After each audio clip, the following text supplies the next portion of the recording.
Hello, Shemai. Welcome back to my wild Welsh garden. I'm afraid it's a bit of a wet Welsh garden today, as you can see.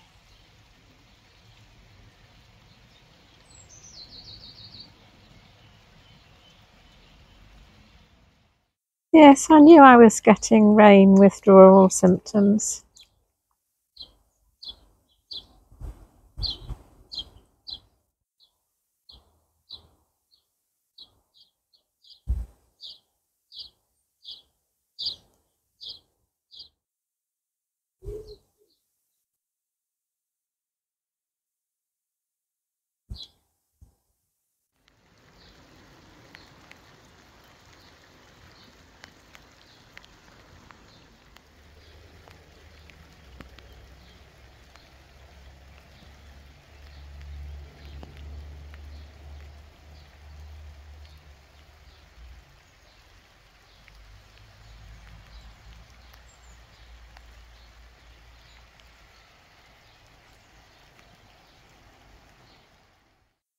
But that was yesterday, and today's today.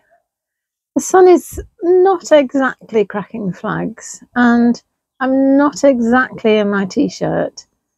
But at least it's warm enough to sit in the summer house and have a cup of tea. And I've got more bad news about the robins, I'm afraid. Yes, they seem to have deserted the nest that's down by the side of the shed in the pot store there. No idea why. I thought I hadn't seen them around the garden for a while, and the nest is just deserted, and there's just some poor little dead baby birds in there. Do you know, I'm going to give up this wildlife gardening lark. I can't cope with this emotional roller coaster and the grief over losing these baby birds. I'm going to go back to just, weeding and deadheading and keeping everywhere nice and tidy. No, I'm not. No, but I do have this this feeling that, every egg is precious, every bird is precious, because everything is in decline, and the more we can do to help the natural world recover, the better. And on that happy note, shall we go and see what's going on in the garden? Well, the lawn is looking nice and flowery, and the grass is getting long, but today's the 1st of May. And in the UK, we have this thing called Mow May.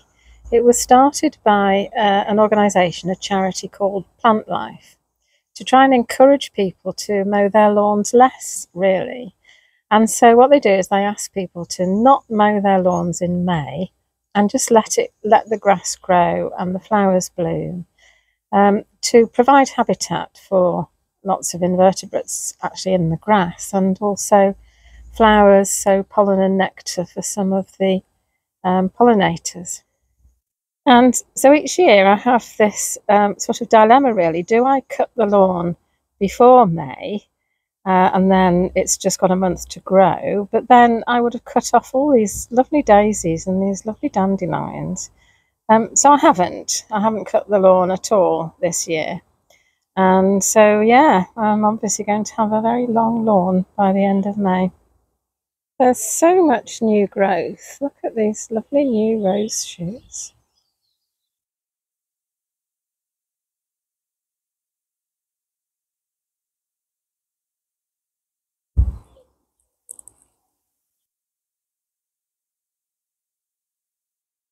The acrolegias are just beginning to flower. I think that's the first one.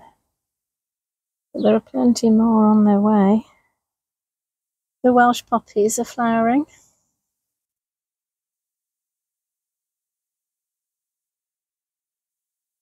And in the greenhouse, I've planted out some tomatoes and a couple of aubergines.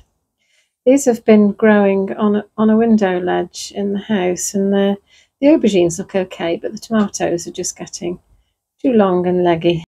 So I thought I'd just plant a few out, see how they go, and if they survive, I'll plant the rest out. Some more in here and some in the polytunnel. I put these out yesterday and they seem okay so far. So far, so good. I saw this little bee. This is a little solitary bee, sunning itself on the side of the bee box and showing no interest whatsoever in the little nesting tubes. And here it is, or something very similar, collecting nectar and pollen from a primrose. I have the most amazing app on my phone. It's called iNaturalist. And if you take a photograph of something that you see and upload it onto this app, it will tell you what it thinks it might be. Well, I took a photograph of this little bee and it came up with red mason bee. As its name suggests, it likes to make its nest in old masonry, but apparently it also does use bee hotels. And then I noticed that there were all these little bees flying around the potting shed and sort of sunning themselves just on the wood there. I think because it's in the sunshine and it's light, so it's nice and warm. And I did a little bit of research into the red mining bee, and it appears that they overwinter as larvae in their nests, and then they emerge in the spring, usually during March, if it's warm. Well, at the risk of repeating myself about how cold and wet it's been, I think they're late this year because it's been so cold and wet. And the males emerge first and they kind of wait for the females to arrive. And so I wonder if that's what's happening here, that these little bees are males waiting for females.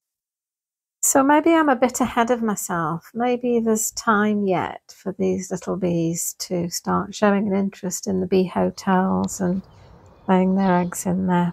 Let's hope so anyway.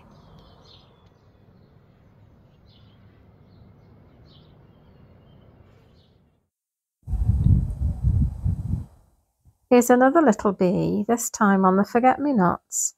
I don't think this is a red mason bee. It doesn't look red enough. And according to my research, there are hundreds of different species of solitary bee, and some of them do look very similar. So goodness knows what species this is. And in a sense, I'm not really that bothered what species it is. I just want more bees. I just want more bees and more insects in my garden and in the countryside. The more the merrier, as far as I'm concerned.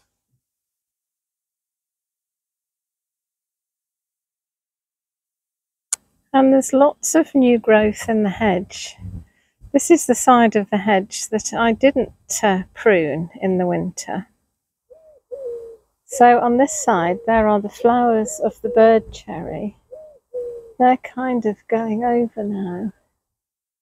But coming into flower to replace them are the flowers of the Guelder rose.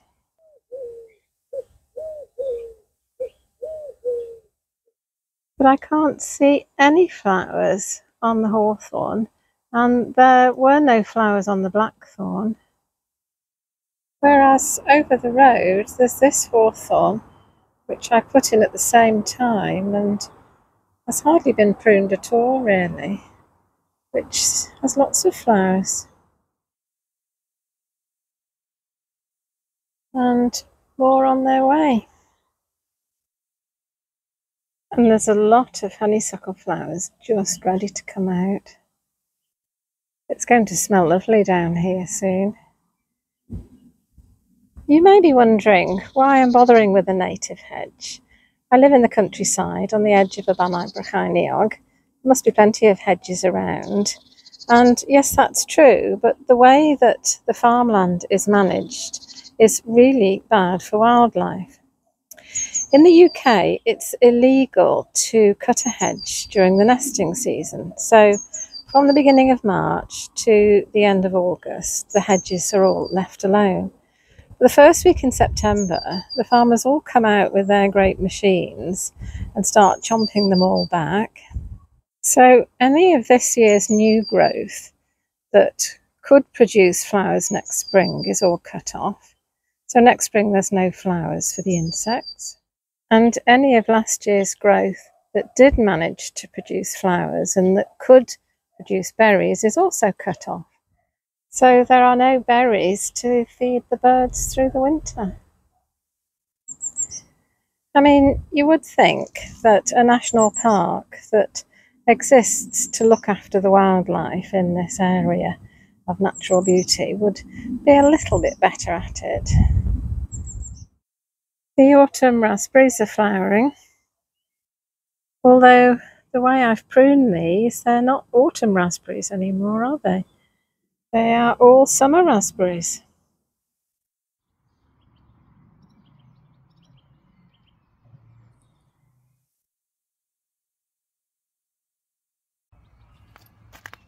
And then just the other side of the path next to the pond is the rhubarb patch. And on one of the rhubarb leaves, I found this creature sunning itself. So I took a photograph and uploaded it onto iNaturalist, and apparently it's a large red damselfly. And these are the first to emerge out of the pond in April, and it's been living there as a nymph for 2 years. And I imagine it's not going to live very long as an adult, just long enough to mate and lay eggs in the pond again, I hope, or in another pond nearby, and the life cycle starts again. This is a lovely native plant or wildflower. It's called Dove's Foot's Crane's Bill.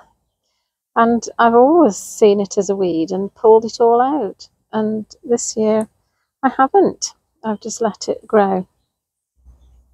And it looks very pretty with the forget-me-nots. It's growing here with the autumn raspberries, which are the ones that I've pruned right down and I'm hoping to harvest.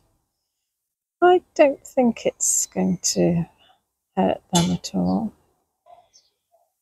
It's very easy just to walk past this on the way to the shed, but looking at it, it's a lovely border. There's the dwarf comfrey there, and then there's foxgloves coming at the back. There's quite a few little herb Robert plants, as well, of course, as the raspberries. There's forget-me-nots and a dandelion, and then at the front here there's some wild strawberries and an evening primrose there, and there's a little Welsh poppy there still to come. And at this end there's a teasel and a couple of self-seeded rose campion, and then at this end there's primroses and celandines and a few geraniums to come. So yeah, I think I'm happy with that.